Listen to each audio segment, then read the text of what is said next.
All right, there you go. It's 19 minutes. How was that for a dramatic pause? We were hoping you'd come to us sooner, but here we are. I was also waiting with bated breath, looking at myself, thinking, when can I talk?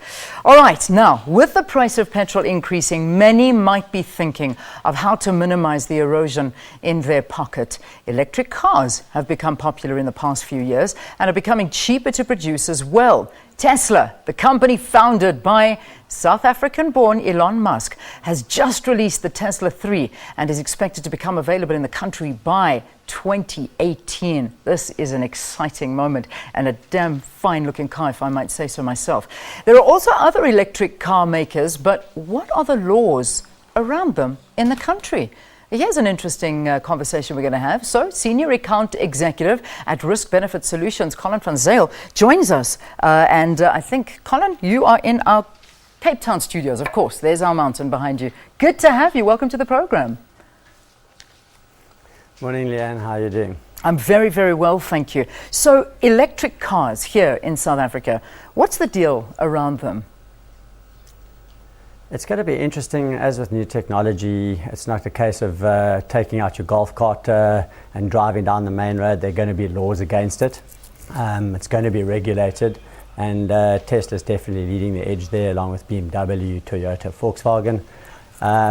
But new technology, high costs until this becomes a more popular type of transport. The cost is going to be high. I think the launching price of the Tesla is around about $35,000. So as long as the rand doesn't go for a loop completely, that kind of still puts it just over 500,000 rand for a car.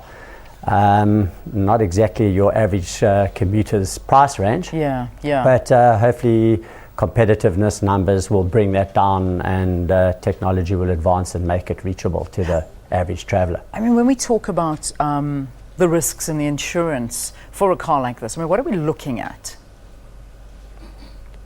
Well, I mean, autonomous driving is a little far advanced for us right now. We're not going to jump in cars and just zoom around, no one having to drive straight away. That's the ultimate end goal, I presume. That's probably like 20 years away.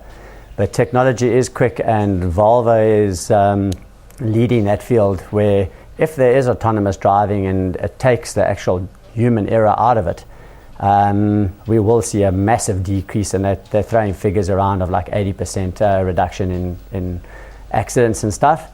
Now that's fine when it comes to the open road, where, you know, on Easter holiday we see this horrendous amount of accidents of people, driver fatigue, unroadworthy cars, drunken driving, distraction on the road, that kind of stuff. So that will definitely be helpful on the highways. But, you know, every day the little fender benders that people like you and I can have, dropping kids off at school, you bump the bumper because you're waving goodbye to somebody, driving down the beachfront, you're not paying attention, you're looking at a short skirt. Those kind of dings are gonna still happen. Yeah. But hopefully with, you know, avoidance technology and that type of stuff, that's definitely going to minimize things. Yeah. The insurance industry's taken huge hits with claims for cars and stuff, where 5 years ago 1 in 10 cars got crashed. Now it's kind of almost 1 in 4. So that has a knock-on effect to the cost of insurance. Absolutely. I mean, that's a big thing. Let's talk about the infrastructure for electric cars here in South Africa. I remember when we did a beautiful, show. We went to Paris. We walked around. We had a look at things there. Now in Paris, they actually have some of these electric cars that you can hire, and you can drive around the city for a while as you would hire a bicycle.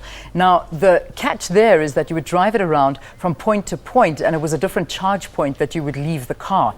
They charge points all over the city, but here there's nothing. Obviously, this is something we need to look at if electric cars are meant to come into the market, because, I mean, you charge this car, and that's the reality. Yeah, I don't think you're actually going to be driving around with a 100-meter long extension cord in your boot. But as things catch on, I mean, there are offices in Cape Town at the moment, the new F&B building. They've got a dedicated parking level to electric cars. There's charge points at each of the bays. They're quite ahead of their game there. And I think as electric cars catch on, companies will pick up and provide those kind of services to clients and staff. And then I presume there will be also parking bays in the city that will be reserved specifically for that.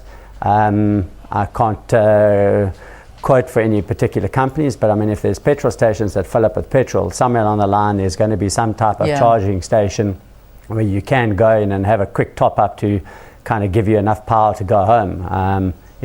Technology is also changing. Initially, these cars' ranges were 120 kilometers on a charge. I think Tesla's quoting figures of 350 Ks.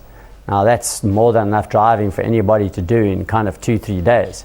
So it's not a case of having to charge up twice a day like maybe a cell phone if you're so busy on it.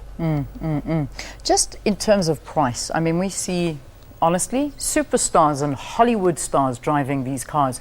Obviously, that's to give the publicity and all the publicity they can get to these cars.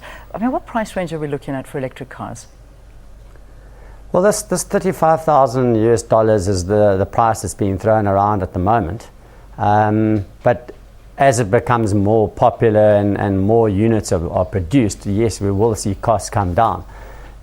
Just like there are expensive, higher value vehicles, there are also the cheaper ones, and I'm sure the more competitive, cheaper range section will become pressurized by the governments to try and bring down costs and everything. The initial outlay on a vehicle is expensive, and that is the hurdle with all new technology. But if that comes down, then your actual running costs, a charge is probably between 10 and 15 Rand to charge your car. Sure. And that's not so bad compared to the price of petrol. Definitely. But it's the price of the green kind of footprint we want to leave behind. One can't put a price tag on how we are destroying the world, so we have to adjust. Colin, thank you so much for chatting to us about this. This is a conversation we've got to continue and something we can look at closely. Perhaps even go into one of these electric cars, have a look at what it's all about, and do a broadcast about the ways of the future, because that really is the way of the future, the current prices of fuel and oil and everything around that. Colin Van Zyl from our Cape Town studio. He's from Risk Benefit Solutions, weighing in on our options with electric cars. All right, let's take a break.